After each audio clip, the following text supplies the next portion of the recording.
Good morning, welcome to exam today 5 August 2026 daily current affair. છેલ્લે સુધી video સાથે બની રહેજો. કરંટ અફેર્સ ઇમ્પોર્ટન્ટ ટોપિક છે, દરેક એક્ઝામમાં પ્રશ્ન પૂછવામાં આવે જ છે. ટોપિક પર આવીએ. ક્વેશ્ચન નંબર 1 છે, હાલમાં 4 ઓગસ્ટના રોજ કયા દેશનો કોસ્ટ ગાર્ડ દિવસ મનાવવામાં આવ્યો? તો મિત્રો, અમેરિકાનો કોસ્ટ ગાર્ડ દિવસ મનાવવામાં આવે છે દર વર્ષે 4 ઓગસ્ટના રોજ. United states coast guard day દર વર્ષે 4 ઓગસ્ટ ઉજવવામાં આવે છે. આ દિવસ 1790માં અમેરિકન કોસ્ટ ગાર્ડની સ્થાપનાની યાદમાં મનાવવામાં આવે. મિત્રો, અમેરિકાનું કેપિટલ છે વોશિંગ્ટન ડીસી, કરન્સી છે યુએસ ડોલર અને અમેરિકાના પ્રેસિડેન્ટ છે ડોનાલ્ડ ટ્રમ્પ. હાલમાં પ્રકાશિત થયેલા પુસ્તક the EV evolution then now and next of electric વ્હીકલના લેખક કોણ છે? તો આ પુસ્તક લખ્યું છે અનિલ સાસીએ. અનિલ સાસી આ પુસ્તક ભારતમાં ઇલેક્ટ્રિક વાહનોના ભૂતકાળ, વર્તમાન અને ભવિષ્ય અંગે વિસ્તૃત માહિતી આપે છે. મિત્રો, હાલમાં જયંત કુમાર રોય અને સંગીત રોય દ્વારા સંસ્કૃતિ રત્ન ભંડાર ભવ્ય ઇતિવૃત્ત નામનું પુસ્તક લખવામાં આવ્યું. પ્રભાત કુમારે IIT the story of India's most prestigious education ecosystem નામનું પુસ્તક લખ્યું. શ્યામ જાજુ અને અનુપમ ત્રિવેદીએ RSS@100 a century of service, unity and sacrifice નામનું પુસ્તક લખ્યું. શુભાંશુ શુક્લા દ્વારા લખાયેલ બીજું ભ્રમણ કક્ષા પુસ્તકનું વિમોચન કરવામાં આવ્યું છે. CBN@361 ડિગ્રી પોલીમેથ નામનું પુસ્તક પ્રકાશિત થયું, જે સાકમરી શ્રીનિવાસ પ્રસાદ દ્વારા લખવામાં આવ્યું. હાલમાં શ્રીલંકાનો સર્વોચ્ચ રાજકીય સન્માન કોને એનાયત કરવામાં આવ્યો? તો રાઈટ આન્સર છે એલ સુબ્રમણ્યમને. પ્રખ્યાત ભારતીય વાયોલિન વાદક એલ સુબ્રમણ્યમને શ્રીલંકાના સર્વોચ્ચ રાજ્ય સન્માનથી સન્માનિત કરવામાં આવ્યા છે. ડિજિટલ સર્વગ્રાહી પ્રગતિ પત્રક અમલમાં મૂકનાર દેશનું પ્રથમ રાજ્ય કયું બન્યું? તો મિત્રો, એ બની ગયું છે ગુજરાત રાજ્ય. રાષ્ટ્રીય શિક્ષણ નીતિ 2020ના અસરકારક અમલીકરણ હેઠળ ડિજિટલ સર્વગ્રાહી પ્રગતિ પત્રક એટલે કે હોલિસ્ટિક પ્રોગ્રેસ કાર્ડ અમલમાં મૂકનાર ગુજરાત દેશનું પ્રથમ રાજ્ય બન્યું છે. વિદ્યાર્થી મિત્રો, સીસીની એક્ઝામ આવી રહી છે, સાથે તમારી FHWની એક્ઝામ છે, રેલવેની પરીક્ષા છે, બરાબર. તમામ માટે એક્ઝામ ટુડેનું લેટેસ્ટ 1 વર્ષનું કરંટ અફેર્સ જુલાઈ મહિના સુધીનું રેડી છે. 1 વર્ષની કરંટ અફેર્સ પીડીએફને ચાર્જ ₹300 છે. 9510411961 પર ગૂગલ પે, ફોનપે, પેટીએમ કંઈ પણ કરો, સ્ક્રીનશોટ મોકલી આપો, 2 મિનિટમાં પીડીએફ મળી જશે. તમામ ટોપિક ક્લિયર થઈ જશે. ડેલી યુટ્યુબ પર વિડીયો બનાવીને કરંટ અફેર્સ પ્રોવાઈડ કરનાર એક્ઝામ ટુડે એકમાત્ર ચેનલ છે, એટલે પૂરેપૂરું તમને ઓથેન્ટિક કરંટ અફેર મળશે. રાષ્ટ્રપતિ દ્રૌપદી મુર્મુએ હાલમાં જગતગુરુ કૃપાલુ યુનિવર્સિટીનું ઉદ્ઘાટન ક્યાં કર્યું? રાઈટ આન્સર છે મિત્રો આમાં કટક ખાતે. કટક આવેલું છે ઓડિશામાં. જગતગુરુ કૃપાલી યુનિવર્સિટીનું ઉદ્ઘાટન કટક ઓડિશામાં કર્યું. ખાસ કરીને યુનિવર્સિટીનો કેમ્પસ બનારા કટક ખાતે આવેલો છે. હાલમાં 135મી ડુરન્ડ કપ ફૂટબોલ ટુર્નામેન્ટનું ઉદ્ઘાટન ક્યાં થયું? 135મી ડુરન્ડ કપ ફૂટબોલ ટુર્નામેન્ટનું ઉદ્ઘાટન ક્યાં થયું? રાઈટ આન્સર છે મિત્રો આમાં કોલકાતા ખાતે ઓફિશિયલ ઉદ્ઘાટન થયું છે. 135મી ડુરન્ડ કપ ફૂટબોલ ટુર્નામેન્ટનું આયોજન કોલકાતા, ગુવાહાટી, શિલોંગ, ઇમ્ફાલ અને રાંચીમાં થશે. કોલકાતા ટુર્નામેન્ટની શરૂઆત અને મુખ્ય ઉદ્ઘાટન કાર્યક્રમનું આયોજન થયું હતું. હાલમાં ગ્લો લેક કયા રાજ્યનું પ્રથમ રામસર સ્થળ બન્યું છે? Glow lake. રાઈટ આન્સર છે મિત્રો અરુણાચલ પ્રદેશ. અરુણાચલ પ્રદેશનું ગ્લો લેક હાલમાં રાજ્યનું પ્રથમ રામસર સ્થળ બન્યું. આ સાથે તે ભારતનું 101મું રામસર સ્થળ પણ બન્યું છે. હાલમાં નવા નૌસેનાના ઉપાધ્યક્ષ તરીકે કોણે કાર્યભાર સંભાળ્યો? તો AN પ્રમોદ. મિત્રો, ઇન્ડિયન નેવીના પ્રમુખ કોણ છે? કમેન્ટ બોક્સમાં જણાવજો. ઉપાધ્યક્ષની વાત કરવામાં આવે તો AN પ્રમોદે હાલમાં કાર્યભાર સંભાળી લીધો છે. હાલમાં હેન્ડલૂમ ટેકનોલોજીમાં સેન્ટર ઓફ એક્સિલન્સનું ઉદ્ઘાટન ક્યાં થયું? તો રાઈટ આન્સર છે IIT દિલ્હી ખાતે. Centre of excellence for handloom ટેકનોલોજીનું ઉદ્ઘાટન Indian Institute of Technology Delhi ખાતે કરવામાં આવ્યું છે. તેનું ઉદ્ઘાટન કેન્દ્રીય કાપડ મંત્રી ગિરિરાજ સિંહ દ્વારા 3 ઓગસ્ટ 2026ના રોજ કરવામાં આવ્યું.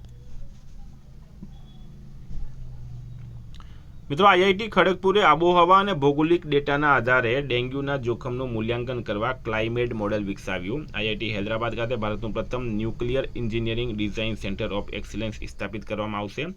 ભારતના એઆઈ ઇનોવેશન ઇકોસિસ્ટમને ટેકો આપવા માટે માઇક્રોસોફ્ટ ઇન્ડિયાએ આઈઆઈટી દિલ્હી સાથે મળીને ઉન્નતિ 2.0 લોન્ચ કર્યું. આઈઆઈટી મંડીએ દેશની સૌથી મોટી ભૂસ્ખલન ચેતવણી પ્રણાલી બનાવી છે. ક્યુએસ વર્લ્ડ યુનિવર્સિટી રેન્કિંગ 2027માં આઈઆઈટી દિલ્હીએ ભારતની ટોચની શૈક્ષણિક સંસ્થાને સ્થાન આપ્યું.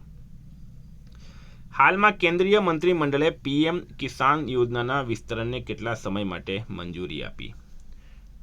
તો 2031 સુધીમાં 5 વર્ષ માટે લંબાવવામાં આવ્યું. કેન્દ્રીય મંત્રીમંડળે પીએમ કિસાન એટલે કે પ્રધાનમંત્રી કિસાન સન્માન નિધિ યોજનાના વિસ્તરણને 5 વર્ષ માટે મંજૂરી આપી. વિસ્તરણનો સમયગાળો નાણાકીય વર્ષ 2026-27થી 2030-31 રહેશે. મંજૂરી ફાળવણી આશરે 3.15 લાખ કરોડ છે. યોજનાનો લાભ પાત્ર ખેડૂતોને દર વર્ષે 6,000ની સહાય 3 હપ્તામાં સીધી ડીબીટી દ્વારા આપવામાં આવશે. પૂર્વ વડાપ્રધાન અટલ બિહારી વાજપેયીના એઆઈ હોલોબોક્સનું ઉદ્ઘાટન કયા સ્થળે કરવામાં આવ્યું? રાઈટ આન્સર છે મિત્રોમાં પ્રધાનમંત્રી સંગ્રહાલય. પ્રધાનમંત્રી સંગ્રહાલયમાં ભારતના ભૂતપૂર્વ વડાપ્રધાન અટલ બિહારી વાજપેયીના એઆઈ એટલે કે આર્ટિફિશિયલ ઇન્ટેલિજન્સ હોલોબોક્સનું ઉદ્ઘાટન કરવામાં આવ્યું. કાઉન્ટર સ્વોર્મ ડ્રોન સિસ્ટમ ભાર્ગવસ્ત્રનો સફળ વિકાસ કોના દ્વારા કરવામાં આવ્યો? કાઉન્ટર સ્વોર્મ ડ્રોન સિસ્ટમ ભાર્ગવસ્ત્રનો સફળ વિકાસ. રાઈટ આન્સર છે મિત્રો આમાં SDAL. સિસ્ટમનું નામ છે ભાર્ગવસ્ત્ર. પ્રકાર છે કાઉન્ટર સ્વાર્મ ડ્રોન સિસ્ટમ. વિકાસકર્તા છે solar defence and aerospace limited. દેશ છે ભારત અને ઉદ્દેશ્ય છે એક સાથે આવતા અનેક ડ્રોનને શોધીને નષ્ટ કરવાનો, એટલે કે એન્ટી ડ્રોન સિસ્ટમ છે.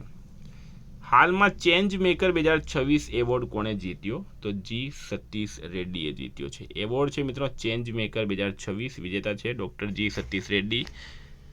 તેઓ મિત્રો DRDOના પૂર્વ અધ્યક્ષ છે. એવોર્ડની સ્થાપના એમેસ્કો બુક્સ દ્વારા થઈ હતી. કોની સ્મૃતિમાં? તો પ્રખ્યાત લેખક, પરિવાર સલાહકાર અને જાદુગર BV પટ્ટાભીરામની સ્મૃતિમાં.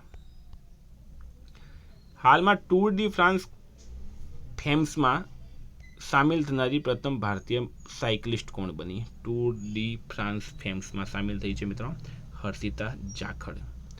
હર્ષિતા જાખડ પ્રથમ ભારતીય મહિલા સાયકલિસ્ટ બની જેમણે ટૂર ડી ફ્રાન્સ ફેમ્સ 2026માં ભાગ લઈને ઇતિહાસ રચ્યો. તેઓ રાજસ્થાનની 19 વર્ષીય સાયકલિસ્ટ છે અને UCI world cycling talent programme હેઠળ પસંદ કરવામાં આવી છે. હાલમાં તાઇપે ઓપનનો મહિલા સિંગલ્સ ખિતાબ કોણે જીત્યો? તો તન્વી શર્માએ જીત્યો છે. તાઇપે ઓપનનો મહિલા સિંગલ્સ ખિતાબ તન્વી શર્માએ 2026 તાઇપે ઓપનનો મહિલા સિંગલ્સ ખિતાબ જીત્યો. ફાઇનલમાં તેણે વિયેતનામની નગુયેન થુઈ લિનને 21-16, 21-16થી હરાવી હતી. હાલમાં ઇન્ડિગોના CEO તરીકે કોણે કાર્યભાર સંભાળ્યો? તો વિલી વોલ્સે. ઇન્ડિગોના ચીફ એક્ઝિક્યુટિવ ઓફિસર કોણ બન્યા છે? તો વિલી વોલ્સ. તો મિત્રો આ હતા કરંટના પ્રશ્નો. 17 છે નશામુક્ત યુવા અભિયાન હેઠળ કેટલા સપ્તાહ માટે ચલાવવામાં આવશે? તો નશામુક્ત યુવા અભિયાન મિત્રો એ 100 સપ્તાહ ચલાવવામાં આવશે. યુવા બાબતો અને રમતગમત મંત્રાલય દ્વારા માય ભારત પ્લેટફોર્મ માધ્યમથી 2 ઓગસ્ટ 2026ના રોજ વિકસિત ભારત સંકલ્પ અભિયાન માટે નશામુક્ત યુવા અભિયાન શરૂ કરવામાં આવશે. આ 100 સપ્તાહનું એક વ્યાપક રાષ્ટ્રીય અભિયાન છે જેનો મુખ્ય ઉદ્દેશ્ય ભારતને નશામુક્ત બનાવવાનો છે. તો મિત્રો આ હતા કરંટ અફેર્સના પ્રશ્નો. વાત કરીએ રિવિઝનની. આપણે આવીએ 4 ઓગસ્ટ 2026. ભારતીય અંગદાન દિવસ ક્યારે ઉજવવામાં આવ્યો? 3 ઓગસ્ટે. તિરંગાની ડિઝાઇન કરનાર સ્વતંત્ર સેનાની પિંગલી વેંકૈયાની જન્મજયંતિ 2 ઓગસ્ટે. Gujarat ship building and repair policy 2026 હેઠળ રાજ્યની શિપ બિલ્ડિંગ ક્ષમતા કેટલા DWT સુધી વધારવાનો લક્ષ્યાંક છે? 50 લાખ. 16મી hockey India junior men's national championship 2026 ક્યાં આયોજિત થઈ? તમિલનાડુમાં. 6 છે કાપડ મંત્રાલય હાલમાં GI એન્ડ બિયોન્ડ 2.0 સમિટનું આયોજન કરશે ન્યૂ દિલ્હીમાં. માહિતી અને પ્રસારણ મંત્રાલય હેઠળના રાષ્ટ્રીય ફિલ્મ વિકાસ નિગમ હાલમાં બ્રિક્સ વેવ્સ બજારનું આયોજન ક્યાં કરશે? મુંબઈમાં. ભારત સરકારે હાલમાં તરતા સૌર ઉર્જા પ્રોજેક્ટ્સને પ્રોત્સાહન આપવા માટે કઈ યોજનાને મંજૂરી આપી? PM સૂર્ય સરોવર યોજના. કયા રાજ્યના પિથોડા પેઇન્ટિંગને સત્તાવાર રીતે GI ટેગ મળ્યો? ગુજરાત. હાલમાં કયા દેશને 2030 કોમનવેલ્થ ગેમ્સની મશાલ સોંપવામાં આવી? ભારતને. મધ્યપ્રદેશની પ્રથમ સીધી આંતરરાષ્ટ્રીય ફ્લાઇટ સેવા કયા 2 શહેરો વચ્ચે શરૂ કરવામાં આવી? ઇન્દોરથી અબુધાબી. ભારતના પ્રથમ સ્વદેશી એક્સપેન્ડેબલ ટર્બોજેટ એન્જિનની થ્રસ્ટ કેપેસિટી કેટલી છે? 350 કિલોગ્રામ. કયા રાજ્યની સરકારે 2030 સુધીમાં સર્પદંશથી થતા મૃત્યુ અને ગંભીર કેસોને રોકવા માટે SEPS અમલમાં મૂક્યો? કેરળ. ગ્લાસગોમાં યોજાયેલી 2026 કોમનવેલ્થ ગેમ્સમાં મેડલ ટેલીમાં કોણ ટોચ પર રહ્યું? ઓસ્ટ્રેલિયા. જિયોલોજીકલ સર્વે ઓફ ઇન્ડિયાની પ્રથમ મહિલા ડાયરેક્ટર જનરલ તરીકે કોની નિમણૂક કરવામાં આવી? વર્ષા અશોક અગલાવે. હાલમાં પર્યાવરણીય પ્રદર્શન ઇન્ડેક્સ 2026માં ભારત 176માં ક્રમે છે. મિત્રો, ગઈકાલે પ્રશ્ન પૂછાયો, પ્રધાનમંત્રી મોદીએ ASIP સેમિકન્ડક્ટર પ્રોજેક્ટનો શિલાન્યાસ ક્યાં કર્યો? વિશાખાપટ્ટનમ ખાતે. આજનો પ્રશ્ન છે, હાલમાં ફ્રેન્ક બરેસીનું 66 વર્ષની ઉંમરે નિધન થયું. તેઓ કઈ રમત સાથે સંકળાયેલા હતા? ક્રિકેટ, ફૂટબોલ, બોક્સિંગ કે ચેસ? જવાબ કમેન્ટ બોક્સમાં જણાવો. વિદ્યાર્થી મિત્રો, વોટ્સએપ ટેલિગ્રામની લિંક ડિસ્ક્રિપ્શનમાં છે. PDF માટે 9510411961 પર મેસેજ કરો. Thank you. ફરી મળીશું. જય હિન્દ, જય ભારત.